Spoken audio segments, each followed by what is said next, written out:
I know as someone who got banned on IG, you don't mind sharing some controversial opinions here and there. No, man, not at all. Not at all. I think I might need a PR department soon, to be honest with you. Yeah, In check, you know what I'm saying? Okay, well, the first thing that I wrote down was so in your book, The Resistance Training Revolution, it's the general population definitely does too much cardio, but there's also this in the bodybuilding and powerlifting space, there's a lot of people who demonize cardio. So it's kind of, if you're kind of looking at like, the normal people who just go to the gym, yeah, obviously they're spending tons, way too much time doing cardio. But as a bodybuilder, you're actually kind of like, like there's that meme, like cardio is that Spanish, in the powerlifting space. So Right. I'm kind of curious, like obviously like your book's nuanced and you don't downright demonize cardio, but like what's like a healthy dose for someone that already, say someone who's a bodybuilder, just like a lifestyle bodybuilder, like what would be a reasonable amount of cardio? Yeah, no, that's a really good question. So, a couple things. First, I want to kind of change the context a little bit. Okay, so the general population doesn't do too much cardio. Well, first off, general population doesn't do much of anything. But what the point that I try to make in the book is that the time that the average person who does work out, so the average person is interested typically primarily in fat loss and health. That's the number one goal that you'll see from average population or general population when it comes to exercise. They're spending too much time doing an ineffective form of exercise for their goal. Okay, so that's the case that I'm making. So if you're trying to lose 20 pounds and you're getting into exercise and you go to the gym 3 or 4 days a week, the majority of the time you exercise should not be spent doing cardio exercise if your goal is fat loss and effectiveness. In other words, time spent or bang for your buck. In that case, strength training is by far the most effective form of exercise. And I explain in the book how it speeds up the metabolism, which makes fat loss much more sustainable. It's much more effective for hormone balance, insulin sensitivity, and we could go on that path. I could talk about all the different benefits you get from strength training and how much less time you need to spend doing it in order to gain those benefits. Now, when we talk about the bodybuilding or the powerlifting community, of course, we need to consider that we're talking about a high performance, small percentage of the population who is interested in pretty extreme endeavors. So if we're talking about any athlete that's interested in competing at a high level, health is not a priority. It's performance. Performance is the priority. I mean, if you look at like professional football players, you look at their lifespans, and I think it's like 60-something years old. Basketball players, hockey players, high-level track athletes, and so on. What you'll see is that they don't have phenomenal longevity because the goal really is just maximum performance. And at some point, training for maximum performance, you trade off with longevity just because of the extreme nature of the training and the diet. And, there's really not much balance in your life when you're trying to be a competitive anything or a high level competitive anything.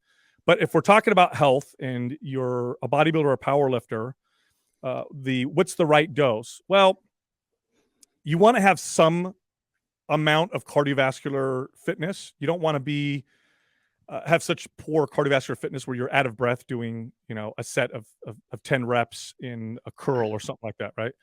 So you can build cardiovascular fitness in that context with shorter rest periods, supersets, giant sets, and those types of things.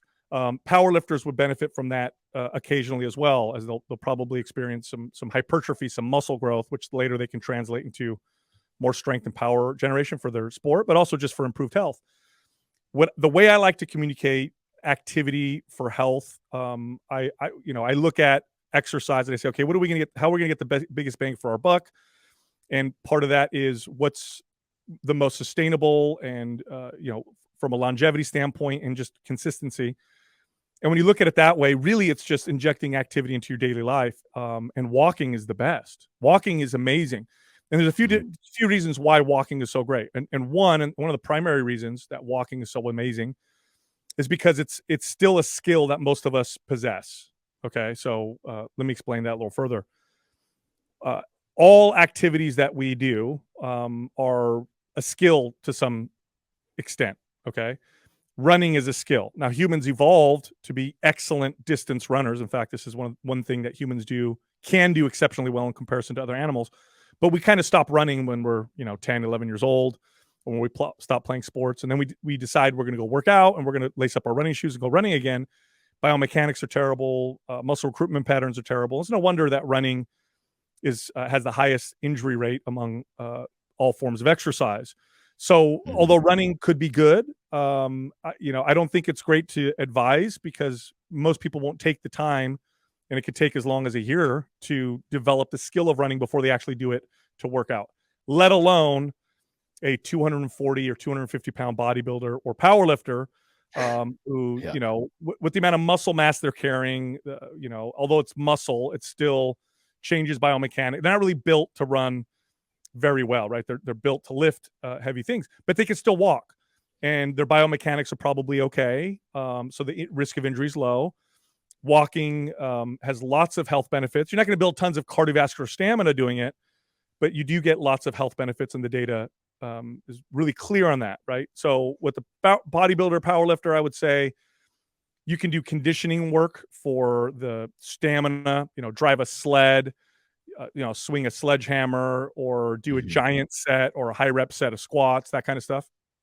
And then for daily activity, inject steps into your day. And one of the best ways to do this is walk after breakfast, lunch, and dinner. You do a 15-minute walk after breakfast, lunch, and dinner. It's 45 minutes of daily walking. It's really easy to do. You don't need to change in your workout clothes. You usually don't need a treadmill for that. You don't need to learn the skill of walking. You probably already do it, or hopefully you still do it. So you could just go walk. And so in that context, that's just the best way to improve your health with a form of cardiovascular activity. You do probably want to focus on low impact stuff, especially if you're heavy. One thing I've been doing is weighted vest walks. Have you experimented with anything like that? That's another way to intensify your walking. Now, if you want to turn your walking into a workout, you could do that. But if you're just doing it for overall health and longevity, it's really not necessary. But if you're a fitness fanatic, you like to try different things, that can definitely make it more of a workout, especially if you do it like uphill, right? You do some uphill weighted walks. Now you're starting to cross over a little bit into conditioning work. That's where I would put like a sled, for example. It's one of my favorite ways to do conditioning, is to drive a sled for 50 or 100 yards. That'll build some cardiovascular stamina as well. Yeah, totally. One thing I just want to touch on with the running, do you think that, like, from what you've seen from the clients you've trained, do you think running is mostly damaging because people are running on flat concrete surfaces with bad form? Do you think if people ran on trails instead, like, that's what I like to do. I like to do trail running because I feel like it just feels more natural and doesn't really beat up your knees as much. Yeah, that's one factor. The main factor is that we just don't run well. We just don't have we forget the skill of running because we don't practice it all the time. Modern hunter-gatherers, there's still tribes that live the way we did, 100,000 years ago. You could go study the Hadza tribe, for example, in northern Tanzania. I referenced them in the book, and they run a lot, and they run up until old age, but they never stop. There's a cult. I can't remember the name of the group in Mexico that running is a part of their culture, and they'll run until they're 80 years old.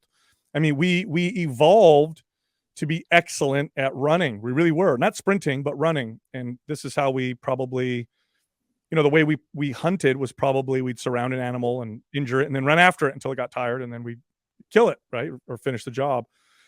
Again, it's just that we don't have the skill. We just forget the skill. So that's the main reason. If you watch, if you understand biomechanics and you go somewhere where you're watching lots of, you're watching people run by and jog, you'll need to see a good 30, 40 people before you could say, oh, that looks okay. That looks like it's pretty good biomechanics. Most people treat, and this, by the way, this is true for all forms of exercise, but especially for running. Most people treat exercise like a workout and completely disregard the fact that it's a skill. So if you do, for example, strength training, all exercises are skill based. and if you work out, this, a squat is a skill, a deadlift is a skill, a press or a row or any exercise, there's an element of skill involved. And if you don't have the skill to perform the exercise properly, you're just doing a workout, in which case, in extreme cases, it really doesn't matter what exercise you do if you're just moving around and sweating. And the exercise not only becomes far more dangerous, it loses its efficacy. So if people looked at exercise the way we look at sports, if you want to go, it would be like someone saying, you know what I'm going to do? Although I never play basketball, I want to lose weight, so I'm just going to go play basketball. And so they just go run up and down the court and throw the ball and just try to sweat, right? They'll never get good at basketball. They'll probably hurt themselves. Versus, let me learn the skill of this particular sport so I can get good at it. Getting good at the skill of strength training or the skill of running or the skill of swimming dramatically improves its effectiveness and dramatically reduces the risk of injury or the negatives. So I like to tell people, when you go to the gym, and this is great general advice, don't think to yourself, I'm going to go work out my legs or I'm going to go work out my back, but rather I'm going to practice a barbell squat. I'm going to practice a row. I'm going to practice the skill of exercise. And of course, you want a certain level of intensity to do so. But when your focus is on the skill of it, you're going to pick a weight that's much more appropriate. Your form's going to be better. You're less likely to overdo it. And as you continue to focus on that skill over time, you get really good at those exercises and you just reap tremendous benefits. I guess another way you could frame that is, there's a difference between working out and training. Training is you're very focused on like learning a skill, but working out is just kind of like I think of that as more of just like random movement to stay active. Absolutely. I mean, this is super evident, for example, when you watch people do plyometrics or what they think is plyometrics. Plyometrics is a training modality that is geared towards improving explosive power. It's like a jump, right? Jumping in place would be considered plyometric. Well, 99% of the people who do plyometrics don't use it in the way that it's designed to or supposed to, which is just build power. They do it as a way to get tired. And so they just jump in place or, jump over benches or jump on boxes to fatigue. And really the exercises become interchangeable. It doesn't matter. You can do jumping jacks and you'll still get the same effect that you're getting from the crappy plyometrics you're doing now. But if you do plyometrics the way that they're intended with skill, you build tremendous power from them and you reap great benefits and your risk of injury goes down quite a bit. This is true for all forms of exercise. Yeah. When I first started out training, I actually got into CrossFit, and that was my biggest beef with CrossFit. It's just very, not a lot of emphasis is put on the skill. It's, jump around, do all the moves really quick. And that's a good way to get injured. Yeah, it is. And it's a byproduct of prioritizing the wrong things when it comes to workouts. Popular media promotes the wrong values. It's like I sweat real hard, I got real sore, I got real tired. That's the value of my workout. That's not the value of the workout. That's a side effect of the workout, but the real value is you get good at movement. You progress with strength and performance. You teach your body how to move more effectively and efficiently. And then through doing that and doing that well, yes, you sweat, sometimes you get sore, but you progress tremendously. You progress in a smooth fashion. Your risk of injury goes down tremendously versus I'm here to sweat and get sore and get tired, in which case it doesn't matter what you do. You don't need a trainer. You don't need a coach. You don't even need a workout program. Go to the gym and just pick up some weights or grab a machine and go as hard as you can, as fast as you can and get tired. So it really doesn't matter what you're doing at that point. Yeah. Yeah, absolutely. Well, another topic I wanted to get into is the section in the book about chronic pain. This is something that's close to home for me because in my early 20s, like I really struggled with chronic back pain. Like for 2 to 3 years, my back was like chronically sore. And this is when I was doing a lot of CrossFit style training, and I never really took the time to just slow the movements down and, strengthen my back like intentionally. It was very just like I'm doing bad form pull-ups, just, typical amateur CrossFit stuff. And so one thing you talk about, poor posture and lack of mobility, and, weak core, tight hip flexors, some of these things that have been associated with back pain. But when like I've actually cured my back pain, like I rarely have back pain now. And when I was super hyper focused on my posture and I was hyper focused on mobility drills, I actually never really solved it. And I don't know what exactly, like one day, like it just gradually got better over time through just bodybuilding training pretty much. And I'm curious, there's a lot of new, I guess, the evidence-based pain experts, whatever you want to call them, like these new kind of physios that are kind of challenging these old ideas. What would you say to those people that say, poor posture doesn't have anything to do with pain, weak core doesn't have anything to do with pain, pain is multifactorial, it's complex, and there's lots of people with poor posture that have absolutely no back pain. What would you say to that? Like, Yeah, well, that's both true and false. Okay, it is very true that pain is extremely complex. I mean, you talk to a doctor that specializes in treating pain, and they'll be the first ones to tell you, man, it's really weird. I mean, you see pain reduction. You'll have people with back pain, and they'll go on an SSRI for mild depression, and the back pain will disappear. Okay. You'll have people with pain who will drink more water, the pain goes away. Lack of sleep, you can increase your pain. Stress can make pain. There's the simple understanding of the pain signaling, okay? And then there's the experience and interpretation of the pain, and the combination of the two make it very complex. And I'll give you an example, okay? I've been training people for a long time, and it's always interesting when you first introduce someone to exercise, how they experience the pain of exercise. Okay. I'll never forget this first time this happened to me. I had a woman who hired me. So when I first became a trainer, and we were doing a tricep press down. So very basic, exercise for the triceps where you use the cable and you push it down. And I remember after like 7 or 8 reps, she literally lets go of the bar, weight stack slams down. And I'm like, what happened? And she goes, oh my God, I think I hurt myself. And I said, okay, where's the pain? And she described it. And I said, oh, that's your tricep. In my tricep. Yeah, that's burning, right? I've been working out for a long time, and the pain that I feel is the same pain that a beginner will feel when they work out. I'll argue I probably even feel more pain because I train with a higher level of intensity, and I push myself a little harder. Now, my experience of that pain is totally different. Like the pain I get from a hard set of, a press or a row, it's not, yes, it can definitely be challenging and all that stuff, but it's not unbearable like if I twisted my knee, right? Or, if my dog died or something like that, right? So the experience of pain also is part of what makes it so damn complex. Now, to say that your movement patterns and the strength and stability of your core or other muscles or mobility has nothing to do with pain is silly. Absolutely silly. It all plays a role. And if we try to oversimplify things, then yeah, we're going to come up with some wrong answers. But generally speaking, okay, you have your acute pain, which is typically an injury that just happened. So hurt my back, cut my arm, tore something. And then you have chronic pain.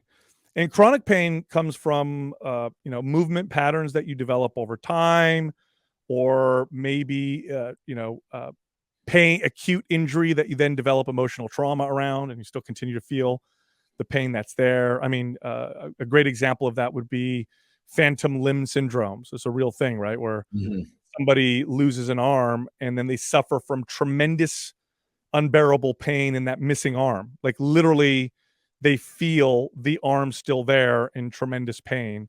And, years ago, a scientist figured out that if he used a mirror box where they placed their amputated limb next to, and, it reflected off the arm that they did have, they could trick the brain into feeling the phantom limb relax, and then the pain would go away. I mean, very strange, right? It's really, really weird. Yeah. But nonetheless, I've had tremendous success with solving people's pain. And part of it was just movement. Part of it maybe the way that the body perceives pain as it becomes more fit and healthy. We know that exercise and proper eating and improving your health and exercise in general is as effective as antidepressants for treating mild to moderate forms of depression, mild to moderate forms of anxiety. We see pain across the board going down from improving our health. So yes, it is complex. But and so I do agree in the sense that we may have oversimplified things on one end, but I think they're still doing that with what they're trying to say. Can poor posture or changes in posture cause pain to be worse? Can working on improving stability and strength improve pain, right? Yes, absolutely.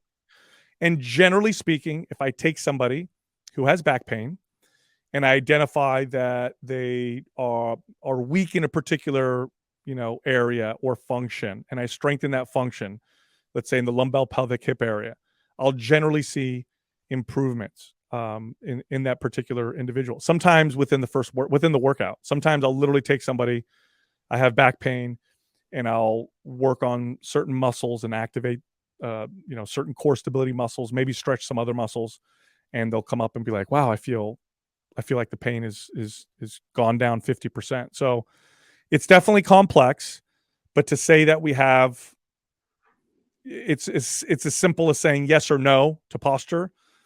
That's totally silly. I mean, there was a study that was done where they took people with knee pain and all of them went under the knife, but only half of them had the knee surgery. So they literally, half of the people, they cut the knee open and then stitched it back up. They did nothing else.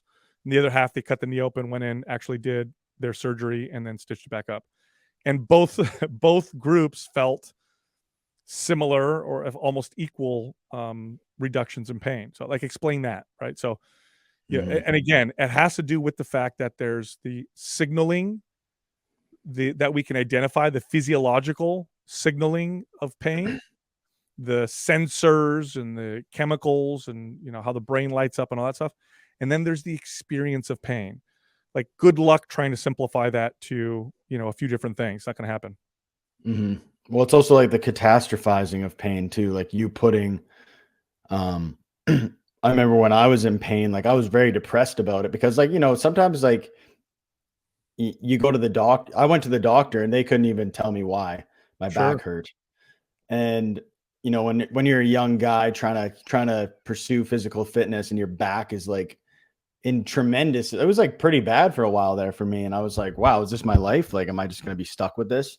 And then you start getting into these dark headspaces where you think to yourself, oh, I'm damaged. There's something wrong with me. And when you have a very fragile mindset, that's one thing, I had to reprogram my mind around pain where it's it doesn't necessarily mean my tissue is damaged. There might be another reason because, unless there's unless a dog, I'm sure if you had a legitimate, mechanical, something was, if you snapped your shit up and it was obvious, it's not, they're not going to miss that if you go to the doctor.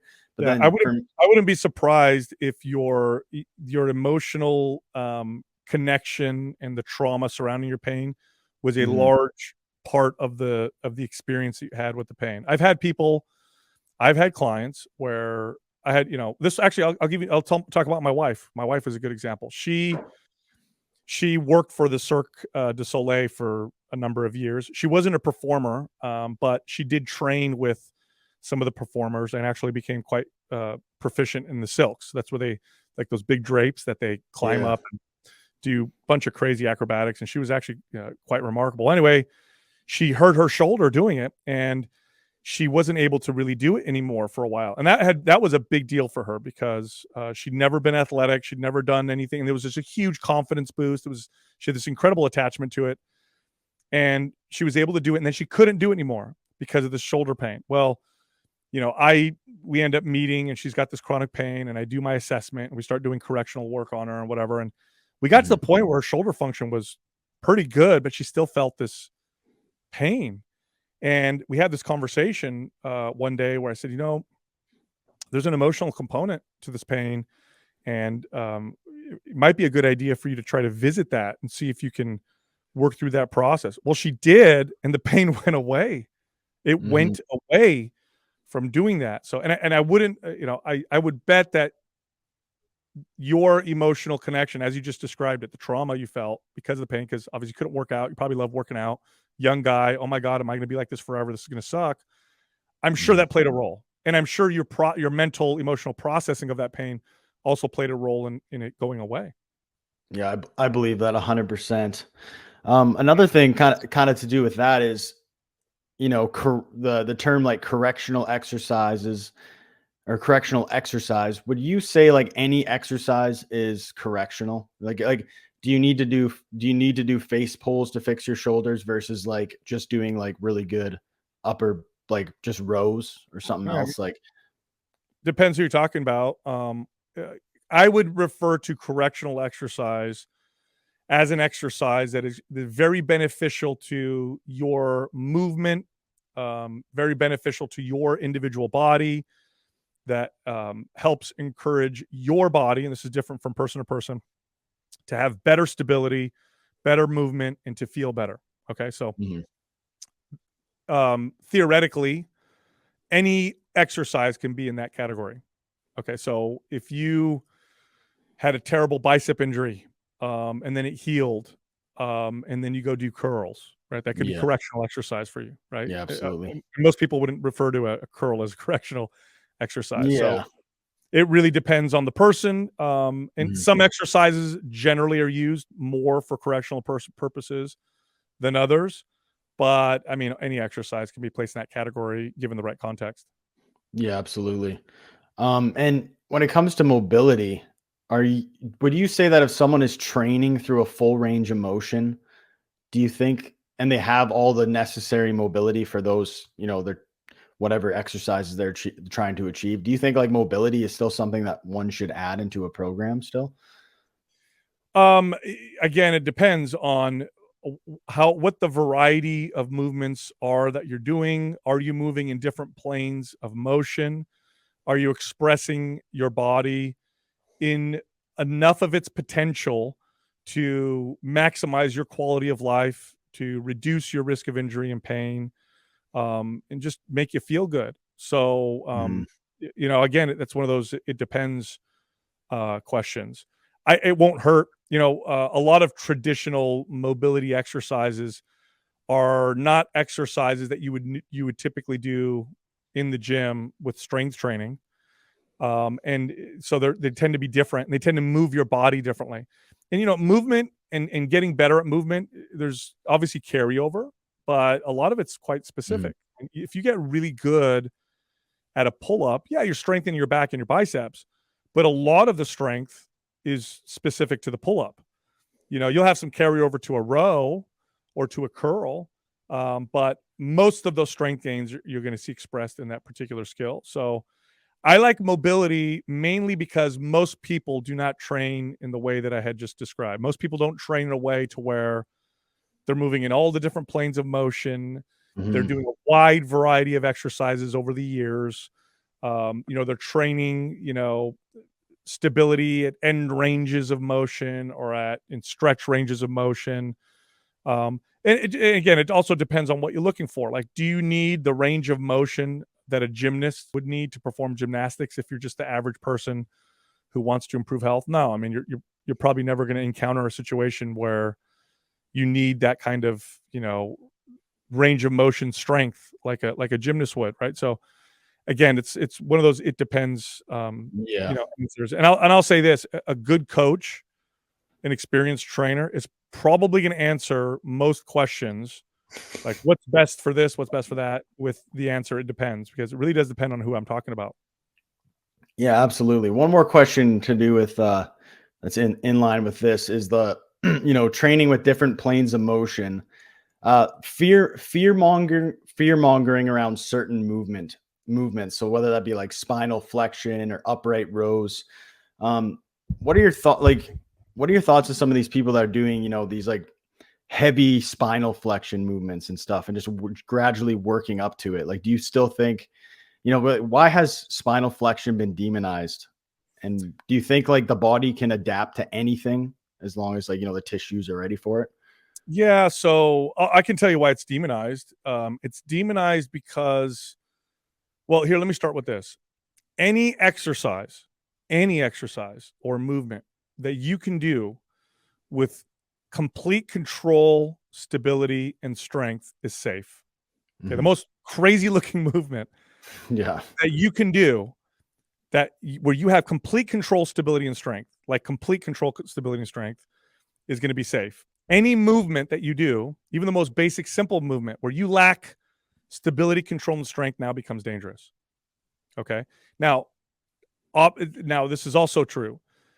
Some exercises require far more skill than other exercises. So the risk factor or the risk of injury is much higher, mainly because they just require so much more skill. Like you look at Olympic lift, for example, very high skill exercise, and not a lot of people can perform them in the way that I just described. So that makes it a dangerous exercise for a lot of people. And this is why I don't recommend them to a lot of people. It's not because the exercise itself is inherently dangerous, but rather because most people don't possess the skill to perform the exercises in ways that are safe. So now, why spinal flexion and extension? Why is that a bad thing? Because when people perform exercises under, with resistance in that fashion, what they tend to do with the spine, because the spine obviously is made up of many, many joints, is if they lack the control, stability, and strength, what they tend to do is allow the spine to go into its end range of motion, and then it's the joint that then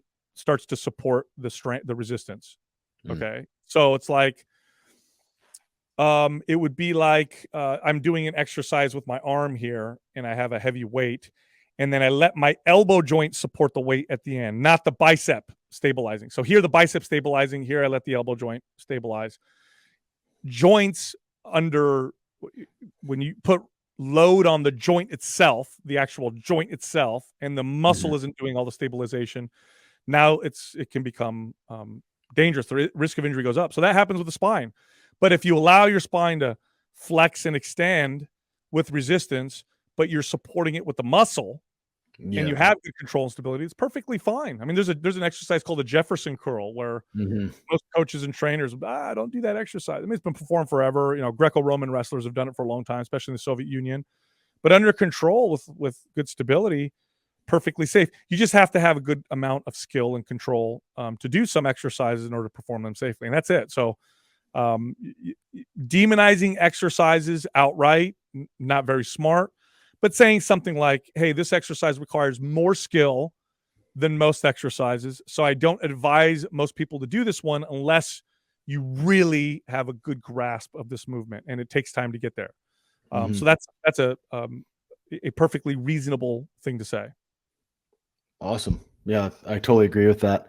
Another thing you talk about in your book is the how versus the why. So, you would try to approach your clients with a how to get in shape. And like the information wasn't always enough. Like you needed to kind of like, find a why. And in general society right now, we have if you want to get in shape or you want to learn how to bodybuild or do whatever, it's all right there. Like you can learn so many things. Like we're in the information age, but we're getting more and more unhealthy. Like there isn't a why.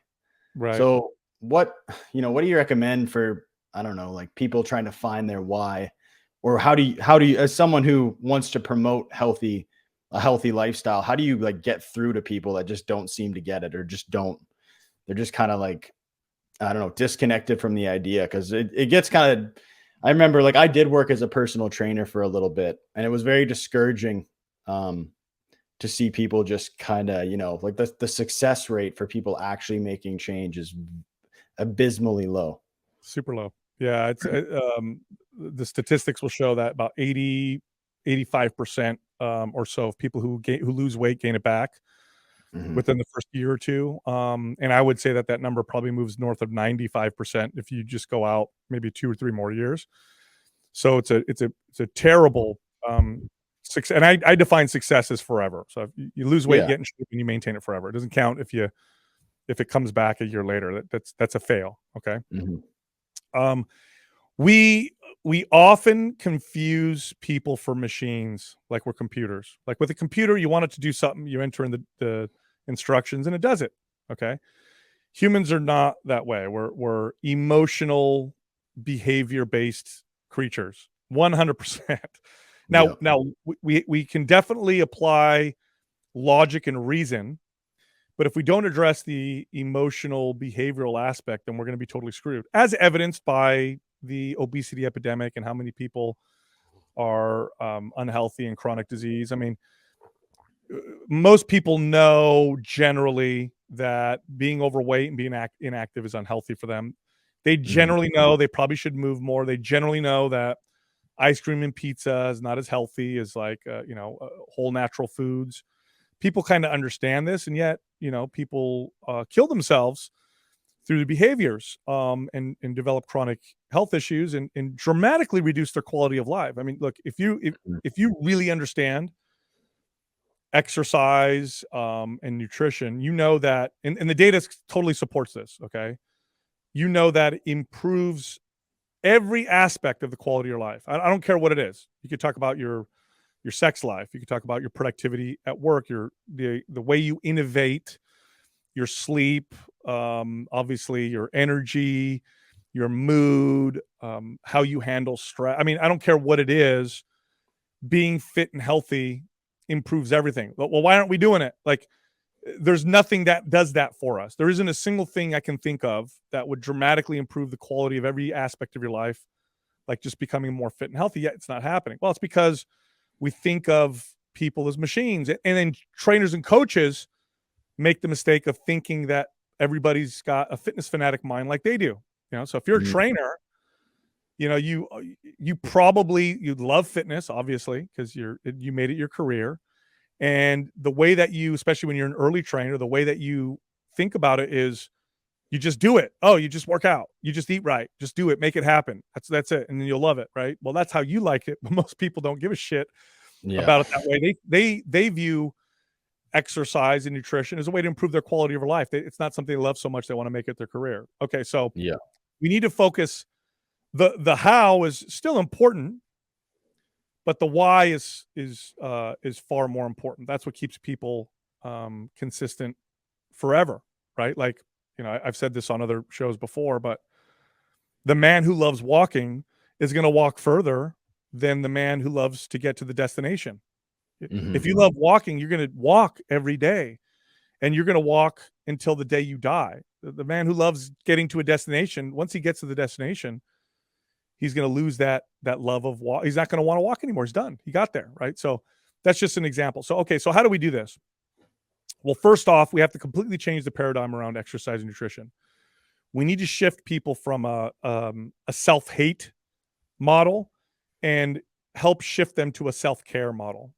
Okay, so I'm not here because I'm fat and disgusting, or because I'm inadequate or skinny and I don't like the way I look. I'm here because I deserve to be taken care of. I'm here because I deserve to have a better life. I'm going to spend this hour taking care of somebody who deserves to be taken care of. This is hard for people, by the way. Now, if you're a parent, this is an analogy I give parents all the time. It helps them understand. I say, imagine you're taking care of your child, because we tend to be much better at that than with ourselves. That's how you want to try and take care of yourself. Now, why is it so hard to do for ourselves? Well, because we know how flawed we are. We know how imperfect we are. We know every good and bad thought and how whatever. And so and we're very judgmental of ourselves. Very hard for us to say that we deserve to be taken care of. But you do, right? Especially if you want to take care of other people, you have to do that to be good at what you do. So change the model. I'm here for self-care. Okay. So that's number one. And what does that do? That changes the approach with exercise. When you're exercising in a way to take care of yourself, well, you're less likely to beat the crap out of yourself. You're less likely to view exercise as a punishment, right? You talk to people who start working out and then stop working out, right? What do they say? Why'd you stop working out? Oh, I just want to enjoy my life. I just want to live and enjoy my life, right? Why did you stop your diet? Oh gosh, I just want to enjoy my life. Very strange thing to say if you really break it down. Like I said earlier, nothing improves every aspect of the quality of your life like being healthy. And yet people say they stopped pursuing the one thing that does that because they want to enjoy their life. What the hell is going on here? Well, obviously, I mean, what's happened, it maybe not so obvious, but obvious to me, that Diet or nutrition to them was restriction. It was punishment. That exercise was not self-care. It was self-hate and punishment, right? So we got to change that paradigm. We also need to learn to value exercise and nutrition in its entirety, in the proper context. So most people, when they view exercise and nutrition, they value it in a very narrow context. And it is, how good do I look, right? How much weight have I lost? That's it. And they ignore, like, if you looked at the pie of benefits that exercise, that, you know, being healthy and fit provides, looking good is like a sliver of that, right? In fact, if you ask, I'll dare anybody to do this.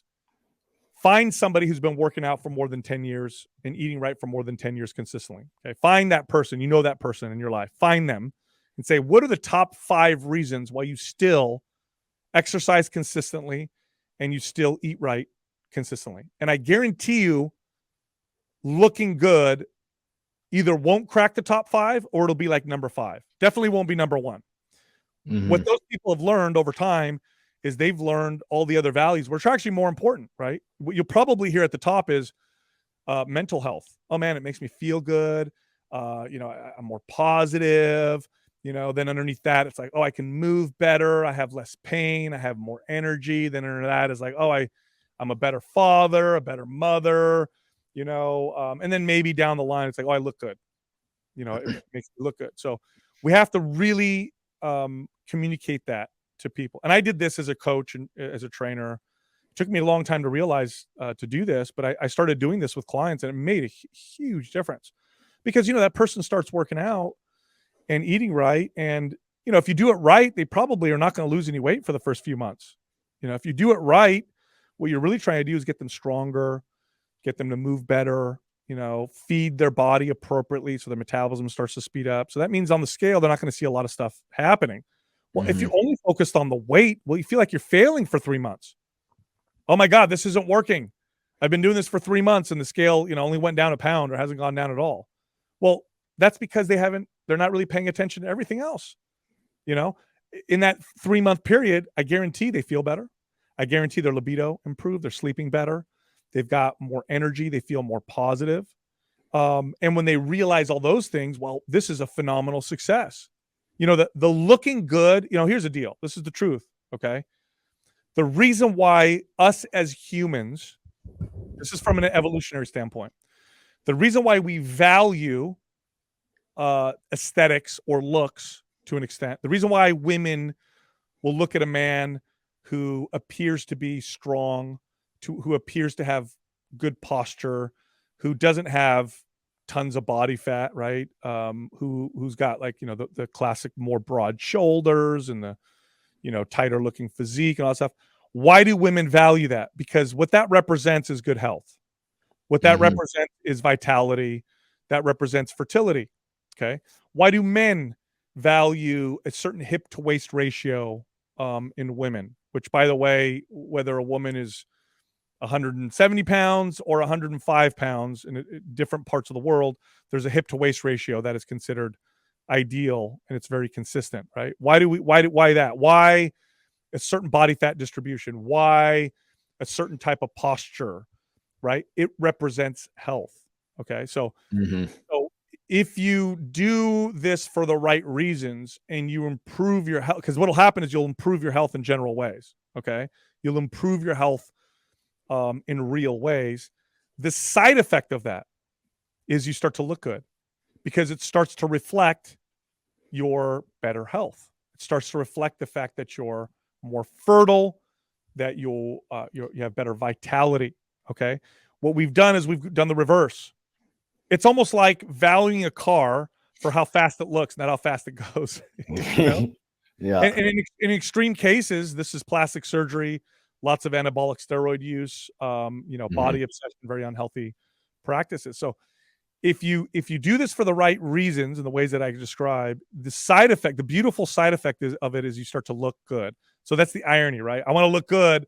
Don't aim for that. Aim for the health part. Aim for the right reasons, self-care, and you'll get that. That'll come and it'll stay with you. Because if you just chase the looks, because you end up doing things for the wrong reason, over dieting, taking crazy supplements, beating yourself up, maybe excessive plastic surgery and all that stuff, you actually start to lose your health. And then what happens when your health starts to decline? Bye-bye aesthetics and looks. Yeah. So that's the irony of the whole thing. No, those are great points.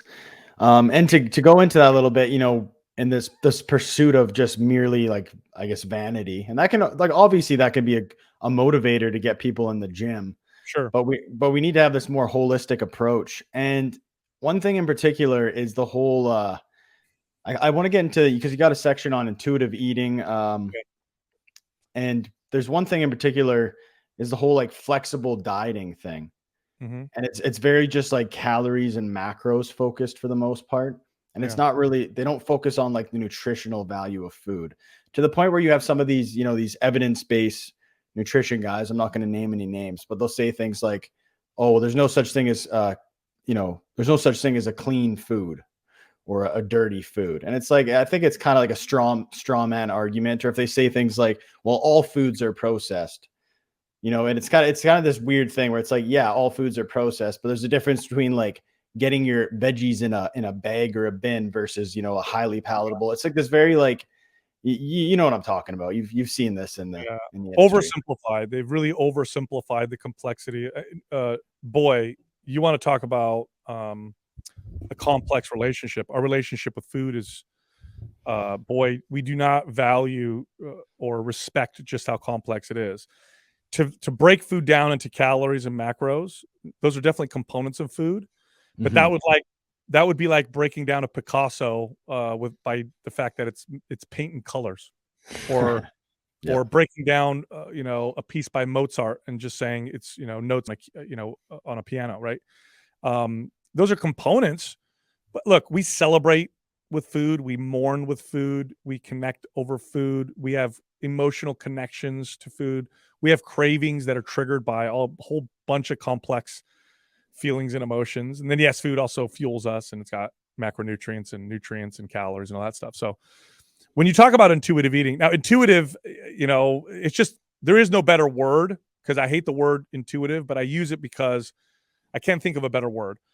And the reason why I don't necessarily like the word intuitive is because it implies instinct. It implies that we instinctually will know how to eat in a balanced, healthy way. Well, not necessarily. Instinct in the animal world is like you're born and then you can do it. Like you like breathing, right? When you're born, you breathe. You don't have to learn it. It's instinctual. It's like wired into our primal brain. Well, eating in a balanced way isn't that way.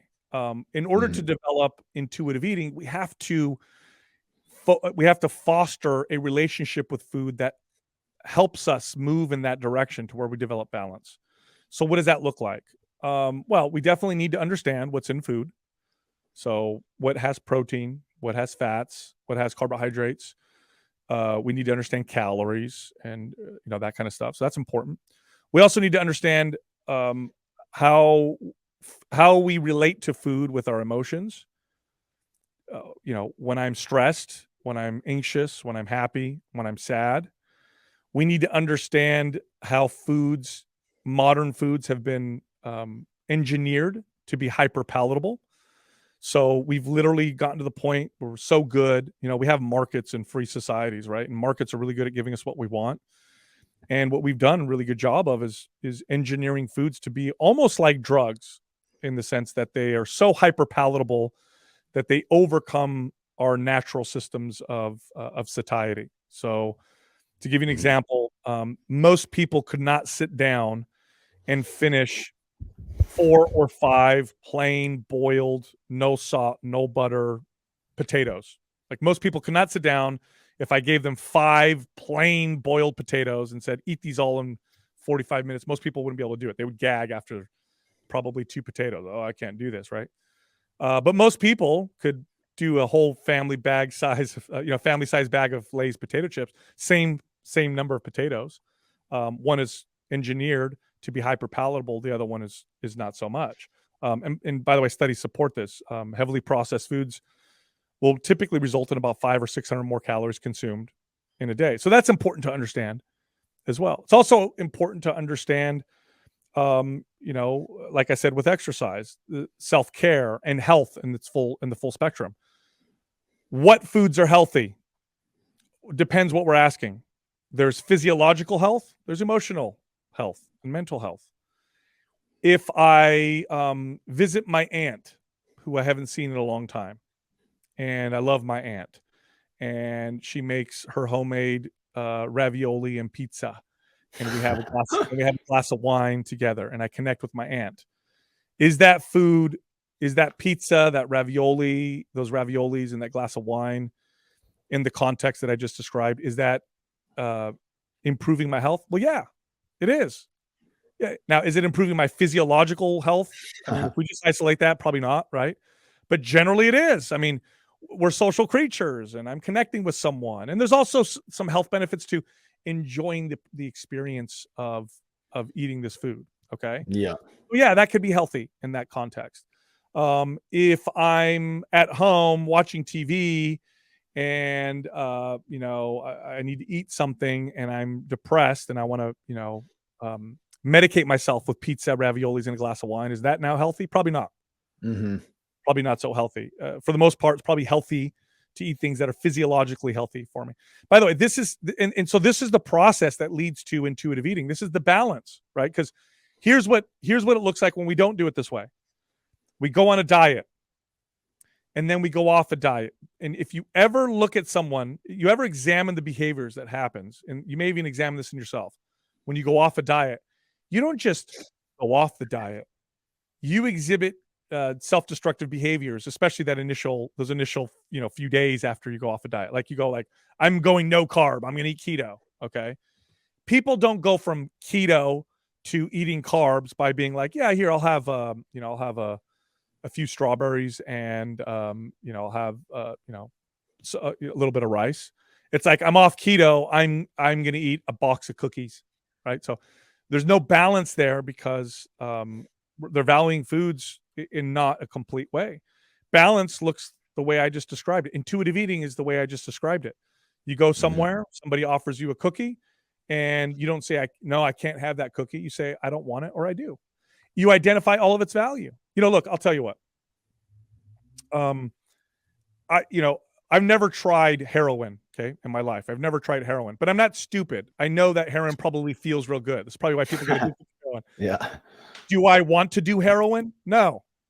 I don't want to do heroin. I know that it'll probably feel good, but that doesn't mean I want to do it.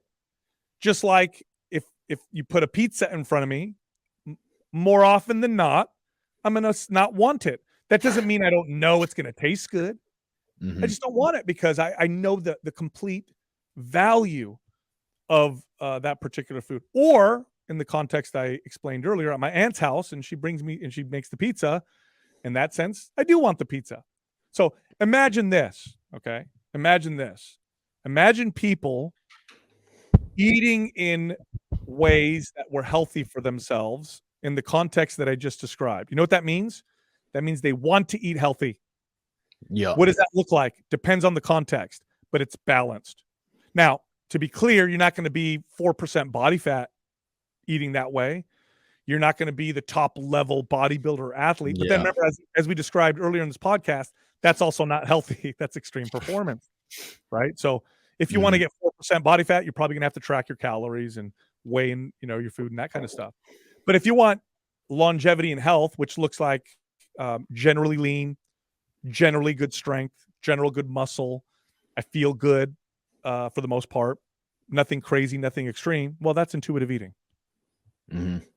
Yeah, and you were talking about drinking and drug use. Like, even if it's all contextual. Like, people that don't drink at all and they kind of live like a Ned Flanders lifestyle, and they never, they're scared to smoke the occasional cigar. They're scared to smoke a joint with their friends here and there. And like, depending on what substance you use, it's like sometimes using those substances can be healthy in a certain context, depending on what we're talking about.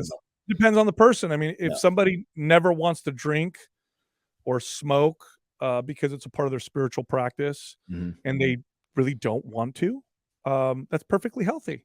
Now, the person who's like, the orthorexic, let's use that example, right? The person who like, I have to eat exactly this many calories, exactly this many grams of proteins, fats, and carbs, and I need to weigh my food and measure it. And they freak out if anything goes off, and they don't attend family events, and they don't hang out with friends. That's not healthy. Correct. Yeah. You know what? I actually first discovered you guys. I think it was it was either 2016 or 2017, and you were on a Kyle Kingsbury podcast, like on it back in the back in the day. Yeah, and you know, you had a a section in your book about spirituality. And when I was younger, I grew up Catholic, but I kind of fell out of the faith, went through an atheist phase. And I actually ended up doing psilocybin mushrooms, and that kind of like ignited kind of like a spiritual aspect in my life. Like I was like, wow, this is something that maybe there's more to life than just, this atheistic thinking. And I'm curious, like, you did talk about psychedelics back in the day. And I'm curious, like, what is your spirituality now? And are you using things like psychedelics and meditation to achieve that? Is that still a part of your? Well, the short answer now is I would consider myself now a practicing Christian, but I'll give you the process of, and kind of similar to yours. I was raised Catholic. We weren't really practicing Catholics. We were the, go to church on Christmas and Easter Catholics. Yeah. It's funny, and I'm sure you can identify with this. Most real atheists know more about religion than most people who say they're religious. Right? Yeah. A real atheist is somebody that's searching. They really are. They're constantly searching. They're studying, and that's the conclusion that they came to. And what you'll notice oftentimes is that atheists eventually, towards the end of their life, actually move back to spirituality. So I think it's a process of searching. Yeah. That's what it was for me. And I got to the point where, I thought when I first became atheist, I thought, God, how silly religious people are. Think, 100%. They're so sure. They're so sure there's a God. They're so sure that they know all this stuff. And then at some point, I felt hypocritical, and I said, "Wait a minute! Like, I'm so sure that there aren't these things, And the more I got into things like quantum physics and human behavior and all that stuff, I said, "Wow, this is a lot weirder. Things are a lot more mysterious and weird than we think, and there's definitely something strange out there." So I became more of an agnostic, I would say. At that point. But I'll say this, the data, if you're data driven and you're a fitness and health enthusiast, the data is clear, very clear. People who have a spiritual practice are healthier, they live longer, they suffer from depression and anxiety at lower rates. It's like exercise in that context. It really is. It's consistent. Look at the data. People who have a consistent spiritual practice, and you can try to explain it, a lot of different reasons. Some people say, "Oh, it's the social component. Oh, it's you're with people. Oh, it gives you more of a sense of meaning and purpose." Fine, we could break all that down, and that's a great discussion. But the fact remains, people who have a consistent spiritual practice are healthier overall. So if you're a fitness and health enthusiast, you can't ignore that. Okay, that's just a fact. So now I believe that if you go down the fitness and health path long enough, you probably first start out with exercise, then you go to diet, and then you go to holistic nutrition, and then you start to get to sleep, and then you start to understand stress. Eventually you get to spirituality. Yeah. Eventually you say, okay, maybe I need to visit this a little bit. And I'll add this. Okay. We humans, I would say the bane of intelligence is the dark side of that is arrogance. We think we know everything, or at the very least, we think we know more than thousands of years of humans, of human wisdom. Okay, let's just look at the world's major religions. Okay, they've existed for thousands of years. They're practiced by a majority of the world, and they have been by billions of people for thousands of years. And here, people are saying that they're silly. Okay, that's extremely arrogant. I think we need to be more open-minded. Why is this such an important thing that humans, for thousands of years, billions of people have found value in? And how arrogant are we to think that that value is gone now because we have computers, electricity, and modern homes, right? And in fact, I would argue that a spiritual awakening, and I think a resurgence of even religious practices is going to happen, because we're getting to the point where our technology and innovation is going to give us everything that we think we want. We're going to have, pleasure and food and, relaxation and all the stuff that we think we want. And when we get there, we're going to be like, something's missing. 100%. Something is still missing. Like, what's going on? And as evidenced, by the way, by these celebrities that commit suicide and become addicted to drugs, who, they have access to drugs and sex and fame and houses and all that stuff, and yet what's going on? Why are they still doing that to themselves? So I think it's tremendously valuable. I think it's important to, and the literature is quite clear on this. It's important to have a practice that allows you to take a 40,000-foot view of your life and to really look at things in that way, and to to develop meaning and purpose behind what's going on, and have something to aim for, that isn't material, that isn't of this earth. And here's the other false belief. People think that if you don't worship a god, that you don't worship anything. It's not true. You worship something. It's your highest value. You might not think you worship something. I've made this argument a lot while arguing with atheists. Now that I've kind of gone through that, people will be like, "Oh, I don't believe in anything." I'm like, you put a value on something. You put a God value on something, whether that be like, that could even be science. Like science could become, that is dangerous. The science, objectively, science is a method. Science is objective. There is no belief or morality in science, and if there is, it's no longer science. It doesn't work anymore. You can't do it that way. Science is amoral. So what happens when you worship an amoral practice? Evil shit, really bad, scary shit. The questions nobody ever asks, should we do this experiment? Can we? And look at the weird shit science has done in the past. Look at the the totalitarian, communist governments that, part of their philosophy is to completely get rid of any belief or worship aside from the state. Look at the experiments that they've done.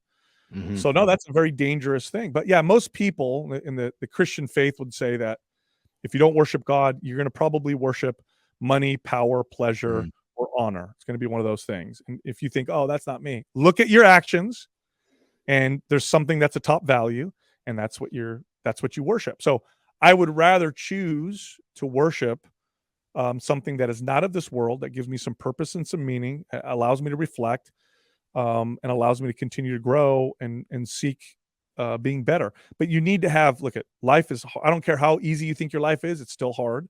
It's still challenging. For all intents and purposes, all objective measures, life is easier today than it ever has been. We have more material things. We have more wealth. More people die of too much food than too little food. And yet anxiety and depression are skyrocketing. In many ways, life is actually getting harder as it's getting easier. Totally, completely. Yeah. So no, spiritual practice is essential. It's been shown. We need it. Now the problem is, and this is what the problem. This is what, at some point, this was me, right? At some point, the way I first opened my mind a little bit, I said, okay, obviously there's value in these practices. I see the value objectively in the Judeo-Christian belief system, because it resulted in societies that, no society is perfect, but it resulted in the most fair, balanced societies that value treating people a particular way. It came up with the concept of inalienable rights, which is a very radical idea for most. Nobody would have logicked or used reason to say that we all have inalienable rights. Look around. 100%. Some of us are tall, some of us are short, some of us are strong, some of us are weak. We had kings and queens and wealthy people and poor people and sick people and healthy people. Who the hell would have said, hey, guys, let's construct our society and develop laws to protect inalienable rights? That's crazy. It doesn't make any logical sense. And yet we did. Where did that come from? It came from the Judeo-Christian religion and practices, with some influences from Greek philosophy and some of that stuff. So I thought to myself, okay, well, there's some brilliance here. There's some value here. Let me open my mind a little bit and just let me see what's going on. And I did. And then I reached this problem. And here's where the challenge is. At some point, you have to take a leap of faith, right? At some point, you have to say, well, I see the value in these practices. I see the value in spirituality.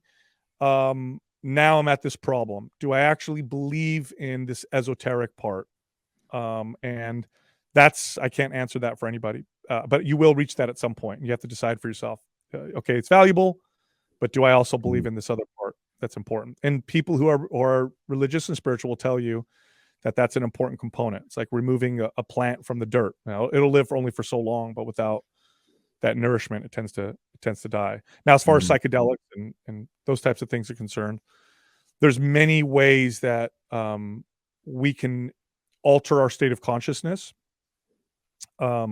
Historically, people have done it through meditation, through chanting, through fasting, through extreme physical exertion or endeavors. If you've ever done anything extreme in your life, you know that you've probably experienced an altered sense of consciousness. Yeah. I experienced it, having my kids, watching my wife have, our son, raising my kids. That definitely shifted my mindset in ways that I can't really explain to anybody who doesn't have kids or maybe never experienced it themselves.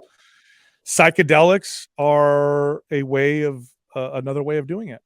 But with all powerful tools, I think it's double-edged. I think, like fire. We discovered fire. It changed everything. But you could also kill people with fire and burn things down with fire. So I think, and the data is clear on this as well. If we look at the scientific data on psychedelics, if they're in the right setting with a therapist, so far they're proving to be the most effective mental health tools that we've ever seen, ever. Like nothing. The data that we're seeing right now on PTSD and depression with like psilocybin, MDMA, ketamine. I mean, there's nothing that there's no medication or drug that's even come close, but they're doing it in a particular way, right? They have a therapist, there's a right setting. I think if you go and do this stuff on your own, you run the risk of an equally negative, powerful experience. And I know people who've actually go ahead. Yeah, I can attest to that. I almost not killed myself, like suicidal, but like I had such a bad psilocybin trip that I had PTSD for like 2 years after. So I've actually completely stopped doing psychedelics.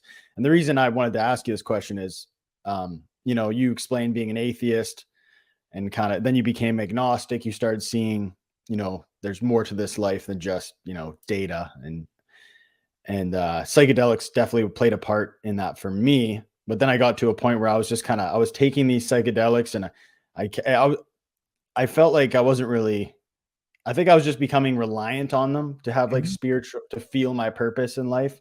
And then eventually I took like 5 grams in tea, and I just fucking barely survived the experience. It fucked me up for like 2 years, like to the point where I don't even smoke weed anymore. I can't.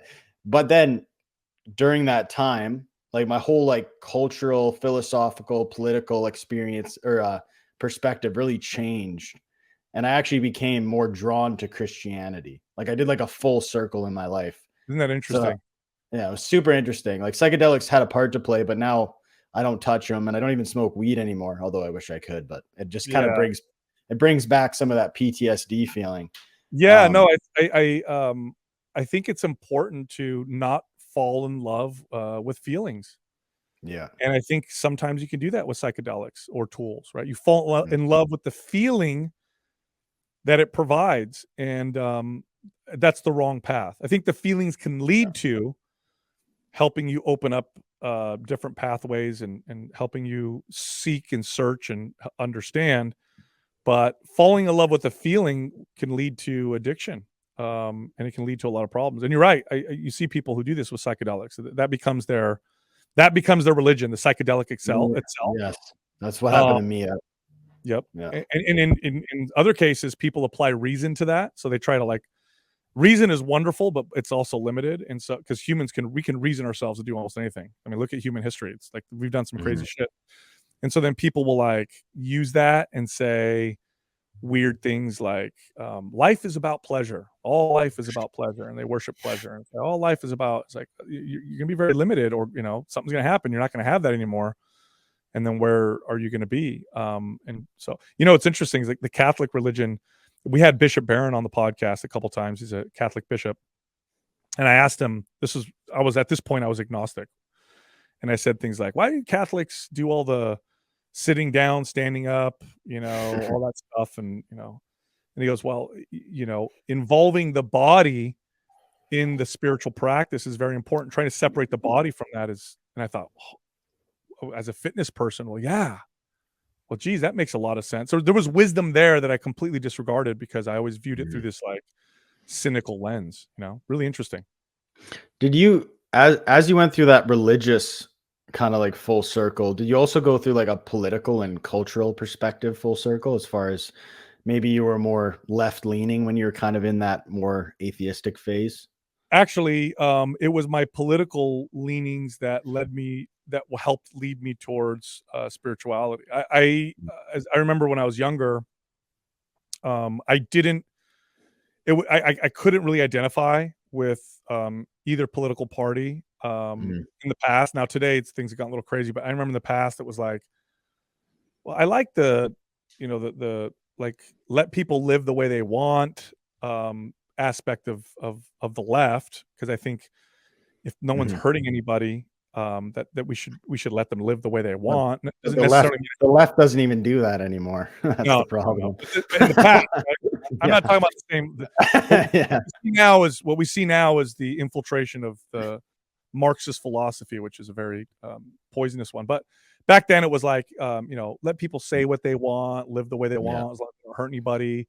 I don't have to agree with how they live, but if they're not hurting anybody, then we should let them live what they want. But then the way they want. But then I remember thinking like, well, they don't apply that to like trade and business. Like if I'm a business and I hire someone and I say, hey, I want to pay you $3, and the person says, you know what, I want to work for $3. Like, why is that illegal? It's just so strange. Why is it that I can't create products and services and then let my customers decide? So then that part didn't make sense to me, right? And then on the right, I identified with how they approached commerce and trade and their value of free trade, or at least the way that they proposed it. But I was against the way that they were with the like wanting to legislate morality in some ways. I thought, well, that doesn't make any sense. So I just didn't identify with either one. Then I trained a client. I was probably, I don't know, 26, 27. And we had this conversation. He goes, you're a libertarian. I said, huh? And he goes, yeah, you value liberty. So then he explained that to me, and I said, oh, that's the most consistent political philosophy I've ever heard, and that makes perfect sense. So that's where I kind of was. And then I understood. And then so what happened was I thought it was incredible. And then I thought, man, this is a brilliant, kind of concept. And I thought, what a weird concept. Who the hell would come up with this, during the time of kings and queens? And like this, it's not, we take it for granted, but this is not an obvious, way that we would logic ourselves. Like it doesn't, you look around the world, like I said earlier, it doesn't make any sense. So I saw, it came from this belief that man was created in the image of God with these inalienable rights. And then that led me to say, there's some value in this religion. And then I went in that direction. So it was actually, like that. I still don't think we should legislate morality. I think there's some pragmatic ways we should legislate morality, in the sense that I don't think we should throw someone in jail for abusing their own body with drugs. I think that's strange. It's a strange way of helping someone. Like, hey, don't kill yourself with this drug. We're going to ruin your life by throwing you in jail. I thought that was very strange. But I also think that just from a pragmatic standpoint, I don't think we should just allow, because markets are really good at giving us what we want. And I don't think we should have like these open markets with heroin and stuff, because I know pragmatically what that could potentially cause. So that's kind of, where I am with that kind of stuff. So I'm still like that. I still feel that way with most things today. That puts me more on the right, just because the left seems to have gone apeshit in the last, I don't know, 10 years or so. Especially the last two. Weird. Yeah, man. Yeah, it's been a weird time. We'll wrap this up soon because I want to respect your time. One other question I'll ask is, or maybe just one more topic we'll get into is, like, over the last 2 years with everything that's gone on with the pandemic, and you being someone who's extremely focused on helping people be healthy, like, how do you view the last 2 years? Like, what do you like Insane. the whole cultural perspective around all of a sudden everyone's like, the way I put it, the way I've been arguing, because I'm up here in Canada, and I know you were following the trucker convoy because I saw you Oh, comment on one of their posts, yeah. and just the whole idea that all of a sudden people put health as the utmost value when it becomes everyone else's responsibility, which just disgusts me. Like, all of a sudden people value health and it's the most vital thing, even though they've never put that as a priority before. Yeah. The last couple years was a perfect example of how we allow our fear to pass laws and legislation based on that feeling of fear with no regard for the unintended consequences of those of our actions. That's what we did. Okay. What we did is we said, oh my God, there's a virus and it's scary. Shut down businesses, force 3-year-olds to wear masks in preschool, or kids can't go to school. Um, everybody should vaccinate with this vaccine that, for all intents and purposes, had zero long-term study. It just doesn't. Okay. I'm not saying it's dangerous. All I'm saying is there was no way to know long-term effects. So when you're talking to someone like me who takes his health seriously, who is in none of those risk categories, and in some countries I would have been forced. I have family in Italy. If you didn't get a vaccine, you didn't have what's called a green pass. You couldn't go grocery shopping. You couldn't get a job. You couldn't do anything. Okay. Yeah. I'm not in that risk category, and it's my body. Like, it was insane what we allowed our governments and politicians to do. And now we're starting to see these unintended consequences. Children, for example, boy, do you know how important it is that we see each other's faces? You know how much of the brain is dedicated to reading emotion through faces? How a child's plastic brain develops around that? And you're forcing a child to wear a mask in school, which, by the way, is so ineffective. I can't even keep socks on a 3-year-old, let alone a freaking mask around their face. What they're going to touch all the time. And you know what they did is they said masks help. How do they help? Here's a study in a laboratory. Well, that's not how humans behave. I don't know anybody that used proper medical protocol if you're a nurse or a doctor, they teach you proper medical protocol on how to use a mask. Nobody did that. Yeah. Nobody threw away their mask after one use. Nobody didn't touch it.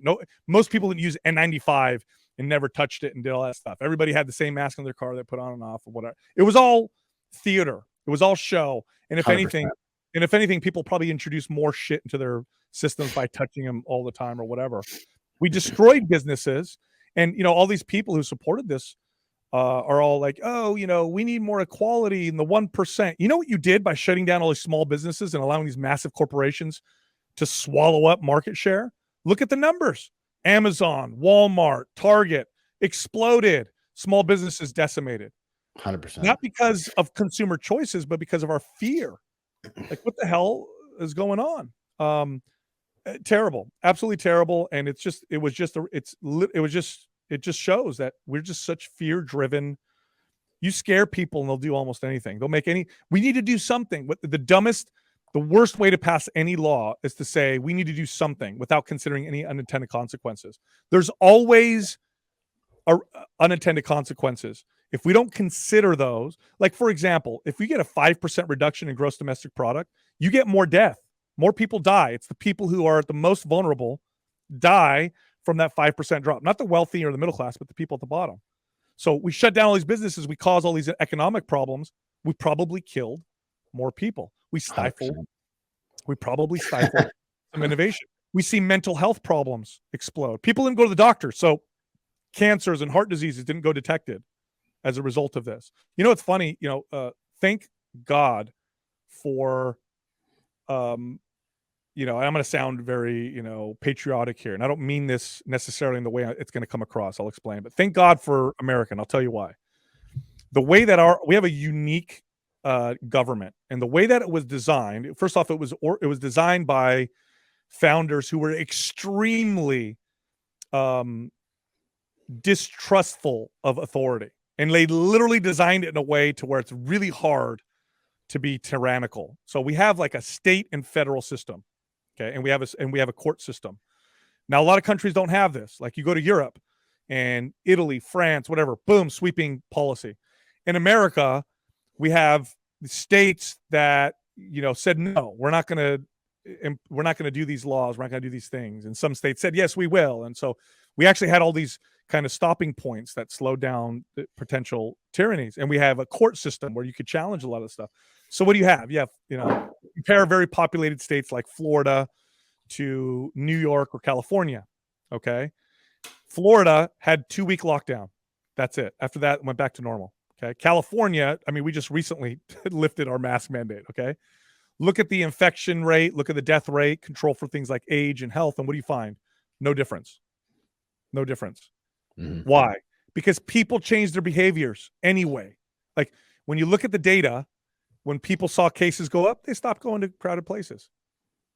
When people saw cases go up, they stopped going to visit people and have big parties. When cases went down, they started doing more of it. You don't need to have these crazy, sweeping, destructive laws. Now, what about economic issue? Well, Florida grew. By the way, look at the evidence by where people moved. People left places like California in droves. We actually, to the point where we may lose a congressional seat here in California, and they moved to places like Florida. So it was insane. And we passed all this crap based on fear. And God forbid, I don't think this will happen, but God forbid we find out in 2, 3, 4, 5 years that there's these side effects and unintended consequences of these vaccines. That's going to be a shit show because we forced so many people to use them. What we should have done is said, here's your options. It's up to you. Here's the highest risk people. It's up to you.